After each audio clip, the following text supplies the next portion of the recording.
Despite the aged look of the box, courtesy of DHL, this is the brand new LEGO Ford Model T set that has a lot going on for it. Tons of details, new pieces, functions, and even features illegal building techniques. So be sure to stick to the end to find out all about it, and thank you LEGO for sending this for review. When you think of iconic cars, nothing comes close to the one that revolutionized the automobile industry at its inception, so seeing the Ford Model T finally done in LEGO is to me unsurprising at all. The building instructions go deeper into the history of it all, with a few spreads of pages with reading materials and matching photos, which is appreciated, and this is one of those builds that will have little snippets of information as you're building the model. The car isn't your usual type of icon-scaled vehicle, though it has a comparable size to those. The dated design perfectly comes across, and that starts with a new tire and rim assembly made with two brand new pieces designed specifically for this model. They look great with that white color used in the early years of the model, housed in place with the mudguard assemblies, rounded in the back and straight angles in the front, kept in place with some interesting connections. The front of the engine is just as iconic, with that golden frame front grille, printed pieces for the logo, headlights, and a hand crank used to start the engine.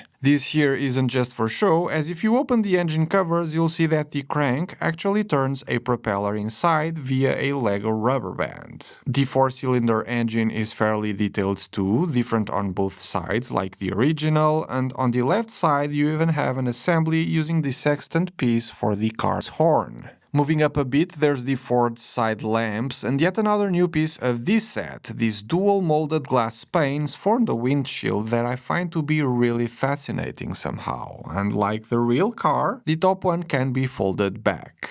The roof cloth piece is kind of unavoidable, made with a similar material to that of some of the older capes of LEGO minifigures, and despite there being creases on the fabric to help it fold back to take a drive on a sunny day, I'm really struggling in understanding where exactly this is supposed to fold, so for now I'll just keep it like this. Inside the cab you'll find the steering wheel that can actually steer the car, with an interesting linkage system better seen below the vehicle, and extra details can also be seen, like handles, brakes and pedals. An interesting fact I did not know about the car is that the fuel tank sits under the driver's seat, which you'll also be able to find here, whereas the separate fuel tank on this side was used to power the car's headlights. The 4T was also known for having just one door on the passenger side, which, as expected, you'll also be able to find represented in the model. I do wonder about the choice of including studs in the sides of the car, as this could easily have added styles for a cleaner look. But I guess the model needed some LEGO identity and these studs were included. That's the only reason I can think of for it to have been made like this. On the back, the car has an opening trunk, and the way the trunk enclosure was placed in here, with interesting angles and kept in place with clip pieces, was the highlight of the model building techniques-wise. Besides that, not a whole lot to see in the back, except for the taillight or the gear for the rear-wheel drive connected to the drive shaft, another of the set's mechanical functions. There is a certain charm to the finished model that I like a lot, and while it may not be everyone's cup of tea for people who might favor more modern time designs, I like what it brings to the table and how novel it is for the Icon's range of cars. Building it was also very pleasing, and I liked how at the very end supports that held the car straight throughout the entire thing are simply removed when the wheels are placed. At little over 1,000 pieces, these will retail for $130, which isn't ideal, but on the other hand, whether we like it or not, prices for the Icon's vehicles have been creeping up over the years. And contrary to some of the previous ones, the Ford Model T does have a very sizable amount of new pieces that better help understand where the cost is coming from. Not 100% accepting it at face value, but understanding it. Now, I did mention the set did have problems, and before moving on to the biggest of them, I'll quickly go over the drive shaft, as it kinda wants to pop off there when you start playing with it a bit too much. Not surprising, given how this bit here is held in place by a measure of half a stud worth of a cross axle, which feels odd, as I'm sure a better combination of pieces down here could have provided a much stabler solution.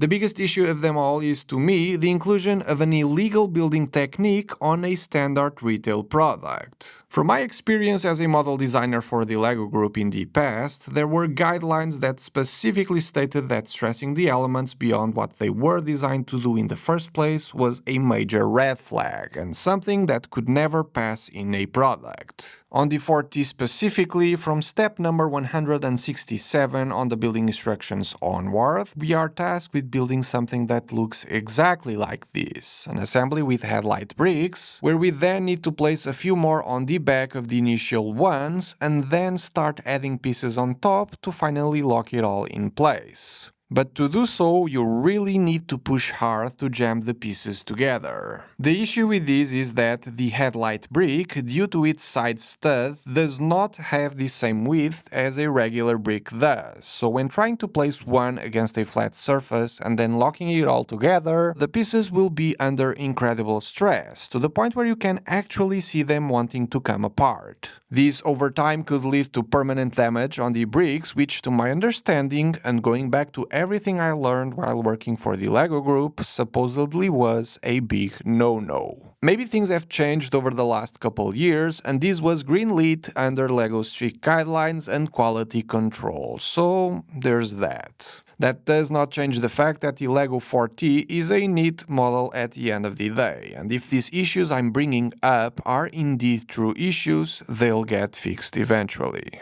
Thanks for watching, and I'll see you all on the next one.